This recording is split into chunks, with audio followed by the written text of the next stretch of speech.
हाथी घोड़ा पाल की जय कन्हैया लाल की। राधे राधे। नमस्कार, मैं हूं तनिष्का और आप देख रहे हैं इन्फो इंडिया न्यूज। तो आज हम बात करने वाले हैं भगवान कृष्ण के जन्म उत्सव के बारे में, जिसे आप सब जन्माष्टमी के नाम से जानते हैं। जन्माष्टमी कब है, इस दिन उनकी पूजा कब की जाती है और किस तरीके से की जाती है, ये सब जानकारी के लिए आज हमारे स्टूडियो में मौजूद हैं ज्योतिष आचार्य पंडित संजीव तिवारी जी। तो सबसे पहले पंडित जी, मैं आपका हमारे स्टूडियो में हार्दिक स्वागत करती हूँ। बहुत बहुत धन्यवाद तनिष्का जी, आपने इस शुभ उपलक्ष्य में मुझे जन्माष्टमी के शुभ उपलक्ष्य में आपने मुझे बुलाया और इतने अच्छे विषय पर चर्चा करने के लिए तो मैं आपको हृदय से बहुत बहुत धन्यवाद करता हूँ। धन्यवाद पंडित जी। तो सबसे पहला सवाल हमारे दर्शक आपके लिए ये बोलना चाहते हैं कि जन्माष्टमी कब है। हमारे दर्शकों को जानना है कि जन्माष्टमी कब है, तो जी उसके बारे में हमें थोड़ा बताइए। जी, बहुत अच्छा सवाल। मैं यहाँ पे आजकल समाज में बहुत भ्रांतियाँ हैं क्योंकि 2 दिन पड़ रही है अष्टमी, जी 15 और 16 को। तो किस दिन मनाएं हम जन्माष्टमी, किस तरह से मनाएं, क्या उद्देश्य है? तो मेरा जो 15 तारीख को रात्रि 11:52 से अष्टमी आई हुई है और 16 तारीख को सुबह 9:35 तक गई हुई हैं। तो यहाँ पे कहा जाए कि कब मनाएं, तो शास्त्रों में निहित है कि सप्तमी के सहित अष्टमी नहीं मनाई जाती। जी सप्तमी के साथ अष्टमी नहीं मनाई जाती है। भले ही चाहे दूसरे दिन नवमी के दिन या दूसरे दिन भले ही चाहे वो 5 मिनट को हो जी सूर्योदय के समय। तो यहाँ पे 16 तारीख को सूर्योदय के समय अष्टमी है। चूंकि यहाँ पे रोहिणी नक्षत्र उस दिन है ही नहीं। मैं आपको बता दूं कि रोहिणी नक्षत्र उस दिन है ही नहीं। रोहिणी नक्षत्र है 17 तारीख को। तो यहाँ पे उससे मतलब भी नहीं है। हमारा उद्देश्य केवल अष्टमी का। तो अष्टमी हमारी 16 तारीख को सूर्योदय के समय निहित है। तो उससे हम 16 तारीख को ही जन्माष्टमी मनाएं। धन्यवाद पंडित जी। अगला सवाल आपके लिए ये है कि जी जो कृष्ण भगवान का ये त्योहार है, इसके पीछे कोई कहानी है? जी जी बिल्कुल, जन्माष्टमी भगवान के जन्म से ही जुड़ी हुई कहानियां हैं, कथाएं हैं। क्योंकि सनातन धर्म में कथाओं से, प्रेरणा से ही भगवान हमें सब कुछ प्रेरणा देने के लिए सारे संदेश दिए हुए हैं। तो जन्माष्टमी का भी जब भगवान ने जन्म लिया, अवतरण हुआ, प्रादुर्भाव हुआ, तो कहीं ना कहीं एक कहानी है जो कि मैं आपको बताऊं, भगवान के जन्म से जुड़ी हुई कहानी। जी तो ब्रीफ में आपको बता दूं, आपका जी जी समय ज़्यादा नहीं लूंगा। बिल्कुल बिल्कुल। तो यहाँ पे भगवान का जन्म कारागार में हुआ। जी अष्टमी के दिन अर्धरात्रि में रोहिणी नक्षत्र में भाद्रपद मास की शुक्ल पक्ष में के दिन, जी भाद्रपद मास के भाद्रपद मास की कृष्ण पक्ष की अष्टमी के दिन भगवान का रोहिणी नक्षत्र में जन्म। और जन्म की कहानी यह है कि कंस के यहाँ उनके बहन के यहाँ जन्म हुआ भगवान जी कृष्ण का। जी जो भगवान उनकी बहन का नाम देवकी था। देवकी और वासुदेव के यहाँ जन्म हुआ और अष्टम पुत्र के रूप में इनका जन्म हुआ, जो कारागार में हो। इसीलिए हम जन्माष्टमी का उपयोग मनाते जी। अगला सवाल आपके लिए ये है कि जो भगवान जी की हम पूजा करते हैं, कृष्ण जी की जो हम पूजा करते हैं, वो पूजा की विधि क्या है? हैं। विधि वो हमारे दर्शक जानना चाहते हैं आपसे। विधि आप सुबह से ही लीजिए। मैं जी आपको बताऊं, विधि पूजा कहाँ से शुरू होती है। कहने लगे पूजा दिन के उदय के साथ ही पूजा शुरू हो जी जाती है। सुबह हम नित्य क्रिया करें, स्नान ध्यान इत्यादि करें, भगवान का नाम स्मरण करें, जप करें, सूर्य अर्घ्य दें उस दिन, जन्माष्टमी के दिन। और पूरे दिन व्रत करें। व्रत में आप अपने अनुसार व्रत कर सकते हैं। कोई फलाहार करके इत्यादियों से व्रत करता है। पूरे दिन व्रत करें और अर्धरात्रि 12 बजने के पहले ही भगवान की सेवा पूजा शुरू कर दें। 2 मिनट 4 मिनट पहले सेवा करते हुए, पूजा करते हुए सब विधि विधान उनके लिए पंचामृत लें, भोग लें, मिश्री लें, जी मक्खन लें, फूल फल नारियल, एक बढ़िया कलश लगाएं, उसमें एक थाली में रोली चंदन अष्टगंध गुलाल रखें। व्यवस्थित कलश शुद्ध जल लें, उसमें गंगा जल डालें, दीपक जलाएं, धूप बत्ती जलाएं, भगवान की सेवा पूजा करें और अंत में आरती करें, भगवान का जन्म करें। जी धन्यवाद बड़े पंडित जी। धूमधाम के साथ कीर्तन और भजन करें। जी बिल्कुल। तो अगला सवाल आपके लिए है कि जैसे हर भगवान का कोई ना कोई प्रिय भोग तो होता ही है, जी तो ये बताइए कि कृष्ण भगवान का क्या प्रिय भोग है? जैसे उनका नाम में लिखा हुआ है लड्डू गोपाल, जी, तो लड्डू भी है उनका सबसे प्रिय, क्योंकि वो जी, हाथ में ही कहने लगे लड्डू किसका लिए है? मक्खन का लिए। जी, तो मिश्री और मक्खन का लड्डू उन्हें बहुत ही प्रिय है, जी, जो कि क्या ना उन्हें सबसे ज़्यादा प्रिय है तो लड्डू गोपाल। उन्होंने मटकियाँ भी फोड़ी हैं उसके लिए, तो जी। भोग प्राप्ति के लिए। तो हमारा भगवान को मिश्री का और मक्खन का भोग लगाना चाहिए। जी। जी, भगवान कृष्ण को प्रसन्न करने के लिए कोई मंत्र है? जी, वो बहुत आप अच्छा, बताइए। बहुत अच्छा। एक बीज मंत्र है, मैं आपको बताऊँ, जी, क्लीं कृष्णाय नमः। जी, मैं एक बार रिपीट कर रहा हूँ, ये बीज मंत्र है, क्लीं कृष्णाय नमः। दूसरा है हाथ जोड़ के भगवान को नमस्कार करते हुए, कृष्णाय वासुदेवाय हरे परमात्मने प्रणत क्लेश नाशाय गोविंदाय नमः। ये दो मंत्र मुख्य रूप से हैं, जी, जो प्रचलन में भी हैं और बहुत ही प्रभावशाली भी हैं। इसीलिए ये प्रचलन में इसीलिए नहीं है कि सबको आता है, प्रचलन में इसीलिए क्योंकि ये बहुत प्रभावशाली है। जी, जी। तो अगला सवाल हमारा ये है कि जन्माष्टमी के दिन भगवान जी को पंजीरी ही क्यों चढ़ाई जाती है? उसके पीछे का कारण क्या है? पंजीरी दो अर्थों में चढ़ाई, एक तो भगवान को बहुत प्रिय है, जी, सत्यनारायण भगवान को पंजीरी बहुत प्रिय है। जी, तो लक्ष्मी नारायण, नारायण जी, सबको पंजीरी का भोग लगता है और हम लगाते, बड़े प्रेम से लगाते। दूसरा ये भी है कि वो सुगम है, हुँ, सबके लिए सरल है। बाहर से कोई लड्डू नहीं ला पा रहा है, पॉसिबल नहीं, तो घर में आटा है, शक्कर है, थोड़ा-सा घी मिलाया, भगवान को उसको सेंका और भगवान को प्रसादित कर दिया। हुँ, ये सरल सुगम की तरह से भगवान को प्रिय है, क्योंकि यहाँ पे सबके लिए समान रूप से वो भोग लगा सकते हैं। जी, और हमारे समाज में विविधता है, ऐसा नहीं है कि सबके पास बहुत सब कुछ है, लेकिन विविधता के कारण ये भी एक तार्किक विषय है कि पंजीरी का भोग इसीलिए उन्हें ज़्यादा प्रिय है क्योंकि सब लगा सकते, जी, सबके लिए शुभ। जी, जी, बिल्कुल। तो अगला सवाल ये है, हमारे दर्शक जानना चाहते हैं जी, कि हर त्योहार के दिन भगवान से जुड़ी हुई सब उपवास रखते हैं। जी, तो यहाँ उपवास के क्या नियम हैं? जन्माष्टमी के दिन हमको क्या नियम को फॉलो करना चाहिए उपवास के लिए? जी।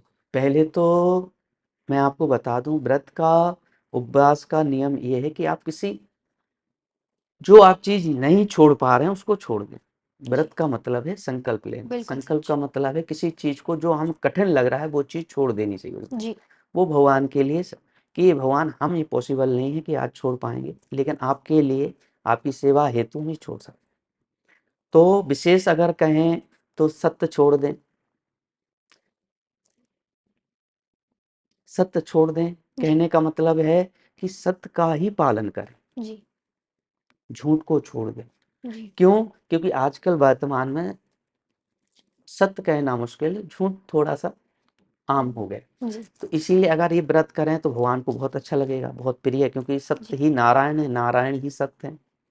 आगे भगवान का व्रत क्या है कि आप एक समय फलाहार ले सकते हैं। फलाहार का मतलब फलाहार, हुँ, फल, धन, आहार। हाँ, तो कि फल ही आप उसको लें, अन्यथा और कुछ नहीं। स्वल्पाहार लें, जिसे कहा गया, दिन भर भगवान का एक बार स्वल्पाहार ले लें और रात्रि में भगवान की सेवा पूजा करते हुए दूसरे दिन पारायण करें, जी, सूर्योदय के बाद। जी, तो 16 को अपनी जन्माष्टमी है जी। और 17 को पारायण करें भगवान का नाम लेते हुए। जी, धन्यवाद पंडित जी, बहुत बढ़िया। तो आपको पता ही चल गया होगा कि क्या करना है। अब अगला सवाल मेरा ये है कि हमारे दर्शक जानना चाहते हैं कि लड्डू गोपाल या कृष्ण को किस रूप में, उनकी किस रूप में पूजन करनी चाहिए? वो हमें थोड़ा जी, बताइए आप। जैसे लड्डू गोपाल, जी, तो लड्डू गोपाल की आपने देखा होगा कि वो छोटे से हैं और हाथ जी, में लड्डू लिए हुए हैं। बिल्कुल। तो जन्म के समय जब जो छोटे हैं उनकी ही पूजा करनी चाहिए। जी, बड़े की, जिनके पास बड़े हैं तो उनकी भी कर सकते हैं, लेकिन विशेष कहा अपन जन्म के समय जो जैसे बच्चा छोटा होता है तो उन्हें जी, उन्हीं का स्वरूप भगवान कृष्ण का, लड्डू गोपाल की ही पूजा करनी चाहिए। जी, बिल्कुल। जी, इस दिन कोई विशेष उपाय करना चाहिए या नहीं करना चाहिए? इसके बारे में हमारे दर्शकों को थोड़ा बताइए। जन्माष्टमी के दिन बिल्कुल, इसमें चूंकि ऐसा कहा गया है कि 20 करोड़ एकादशियों का फल एक दिन व्रत रखने पर, जन्माष्टमी के दिन व्रत रखने का फल मिलता है। बिल्कुल। जितनी बार आप 20 करोड़ एकादशी रखेंगे, उससे कहीं एक बार जन्माष्टमी के दिन व्रत रखने से। और इसके साथ आप उपाय भी करें तो आपके यहाँ लक्ष्मी भरपूर आएगी, भगवान की ऐसी कृपा होगी। रात्रि में जब भगवान की सेवा पूजा कर रहे हों तो लाल वस्त्र में लाल छोटा सा टुकड़ा लें, उसमें एक सुपारी, एक सिक्का, लौंग, इलायची इत्यादि, पीली सरसों रखकर बांधकर भगवान जी के नीचे भोग लगाने के बाद जब पूरी पूजा हो जाए, आपकी सारी पूजा जी। फ्री हो, तो वो रंग ले जाने का अपनी अलमारी में वो रख दें और वो आजीवन रखा है। भगवान की कृपा होगी कि लक्ष्मी की खूब बरसात। जी, जी। बिल्कुल। तो जो मैं आपसे अगला सवाल ये पूछना चाहूँगी कि जो मटकी फोड़ प्रतियोगिता होती है, जी। वो बहुत जगह मनाई जाती है। जी। पर ये इसी दिन क्यों मनाई जाती है? उसके पीछे का कारण क्या है? ये हमारे दर्शक जानना चाहते हैं, ये उसके आप बताइए। बिल्कुल, आपने पहले भी क्वेश्चन कर चुके हैं। जी, जी। क्योंकि मटकी फोड़ प्रतियोगिता इसीलिए मनाई जाती है क्योंकि हमारे यहाँ आपने देखा होगा कि भगवान को मक्खन मिश्री प्रिय है। जी, तो बिल्कुल। मक्खन प्राप्ति के लिए भगवान मटकी फोड़ते थे जी, और जब मटकी फोड़ते थे तो उसी को आदर्श मानते हुए कि भगवान के प्रसाद की प्राप्ति हो। भगवान की मटकी में प्रसाद रखा है और प्रसाद की प्राप्ति हो तो सब ग्वाल वाल सब मिलके क्या नाम ग्वाल वाल रूपी जो आजकल हम लोग क्या नाम मटकी फोड़ करते हैं, उसी का ये विधान है कि वही चला आ रहा है कि कहीं ना कहीं हमें भी भगवान की कहीं भगवान ने उसको स्मरण किया हो, चखा हो, तो वो भी प्रसाद हमें मिल जाए। तो जी। मटकी फोड़ प्रतियोगिता हम इस तरह से मनाते हैं। बिल्कुल, धन्यवाद। तो अगला सवाल ये है कि जन्माष्टमी के दिन क्या-क्या किया जाता है? आप पूरा बताइए कि क्या-क्या किया जाता है? तो जन्माष्टमी के दिन तो जैसे मैंने आपको पहले भी बता दिया कि जी, नित्य क्रिया करने, स्नान ध्यान इत्यादि के नए वस्त्र करें, बिल्कुल। बड़े पीताम्बर वस्त्र पहने, हुँ, चमक दमक वाले जो भगवान को सबसे प्रिय। जी, उस दिन वो ही करें जो भगवान को प्रिय। बिल्कुल। अपने मन का प्रिय कुछ ना करें, जो भगवान को प्रिय है वो ही जन्माष्टमी के दिन सारे काम करें। कहने लगे क्या भगवान प्रसन्न रहना चाहते तो सब लोग उस दिन खूब प्रसन्न रहे। भगवान सबको समान रूप से देखते हैं तो भगवान उस दिन सबको समान रूप से व्यवहार करें, अच्छा व्यवहार करें, गरीबों को खूब धन दें, जो भी दान दक्षिणा हो गरीबों को दें और वस्त्र इत्यादि बांटें, फल इत्यादि बांटें, जो आवश्यक है उनके लिए दें और आवश्यकता अनुसार भगवान की खूब रात्रि में सेवा पूजा करें। जी। जी, बिल्कुल। ऐसा हमारे दर्शक को लगता है कि इस दिन चावल नहीं खाना चाहिए। तो पंडित जी मैं आपसे ये पूछना चाहूँगी कि इस दिन चावल क्यों नहीं खाना चाहिए? इसके पीछे का कारण क्या है? बहुत अच्छा क्वेश्चन किया आपने, चूंकि भ्रांतियां हैं जो आपने देखा होगा कि दो विषय हैं, एक जी, तो वैज्ञानिक तर्क है और एक शास्त्रीय तर्क है। जी, एक मेधा ऋषि थे, उनके श्राप के कारण में एकादशी के दिन चावल को निषिद्ध कहा गया, चावलों को श्रापित है, तो एकादशी के लिए वो अमान्य कह दिए कि आप वर्जित हैं, आप नहीं खा सकते एकादशी। दूसरा ये है कि मुख्यतः अगर हम कहें कि चावल एक ऐसा है जल तत्व है, उसमें जल तत्व, तो जब हम उसको खाते हैं या ग्रहण करते हैं, एक वैज्ञानिक तर्क है मैं आपको बता दूं, जब उसको हम खाते हैं उसको तो कहीं ना कहीं विभिन्न प्रकार की समस्याएं उत्पन्न होती हैं और जी, व्रत करने में विघ्न आते हैं जी, और उसमें व्रत का मुख्य उद्देश्य है कि आप पवित्र रूप से व्रत करें। बिल्कुल, तो मेरा कहने का मतलब ये है कि उस दिन चावलों को निषेध नहीं रखें। खाना चाहिए। जी। बिल्कुल। तो मेरा अगला सवाल ये है जी। कि कृष्ण भगवान का जो जन्म हुआ था, हम्म। वो सिर्फ कंस को मारने के लिए हुआ था कि उनका कुछ और उद्देश्य था? इसके बारे में हमारे दर्शक जानना चाहते हैं, तो प्लीज़ आप बताइए कि इसके पीछे की क्या कहानी है? जी, बहुत अच्छा तंस्करी, बहुत अच्छा सवाल किया जी, कि भगवान का उद्देश्य प्रादुर्भाव होने का क्या है। जी, भगवान ने इस धराधाम पे जन्म लिया है, अवतरण जी, किया है, तो कोई तो उद्देश्य होगा। तो केवल कंस को मारने का तो संभव नहीं है कि वो कंस के लिए यहाँ तक आए, आवश्यकता नहीं थी। लेकिन उनकी लीलाओं को, उनको आदर्श में आइडियोलॉजी जो उनकी आइडियोलॉजी है वो सनातन धर्म को विकसित करने के लिए, यदा यदा ही धर्मस्य हुँ, ग्लानिर्भवति भारत जी, अभ्युत्थानस्य धर्मस्य सदाचन। तो इस तरह के जो श्लोक हैं जो कहे गए हैं उनमें कहा गया जब जब धर्म अधर्म का प्रसार होगा तब तब भगवान विभिन्न रूप से धारण अपना रूप धारण करते हैं और समाज में धर्म की, सनातन धर्म की स्थापना करके अपने धाम को जाते हैं। मुख्य रूप से कंस का नहीं है, यहाँ पे तो विभिन्न है। आप देखिए कि गीता का उपदेश दिया अर्जुन को, तो यहाँ पे अर्जुन को थोड़ी दिया। आज हमारे पास भी गीता है, हम भी पढ़ने को मिल रहे हैं, भगवान के वचन मिल रहे हैं, और वचन ऐसे नहीं मिल रहे हैं हमें, उनसे मार्गदर्शन हो रहा है। गीता से अच्छा मार्गदर्शक कुछ नहीं इस संसार में। तो ये किस लिए, के लिए अर्जुन के लिए थोड़ी देने आए थे, पूरे समाज के लिए, वसुदेव के लिए, जी पूरी पृथ्वी को। तो उनका उद्देश्य केवल इतना ही नहीं था, उनको उद्देश्य समाज में धर्म की स्थापना, सनातन धर्म की स्थापना करने का उद्देश्य। जी बिल्कुल।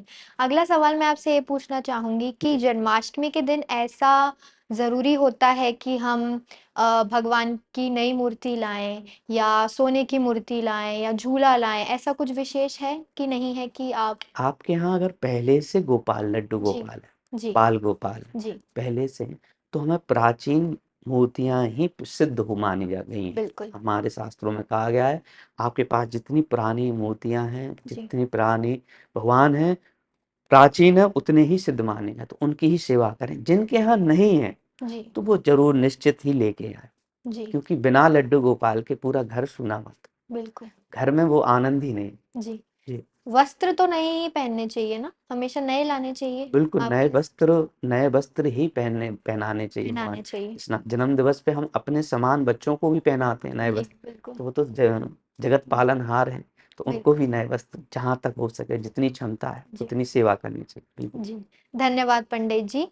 इतनी अच्छी जानकारी दी है हमारे पंडित जी ने जन्माष्टमी के बारे में। जी। और ऐसे और वीडियोस देखने के लिए आप हमारा चैनल लाइक करें, शेयर करें और सब्सक्राइब करें। धन्यवाद।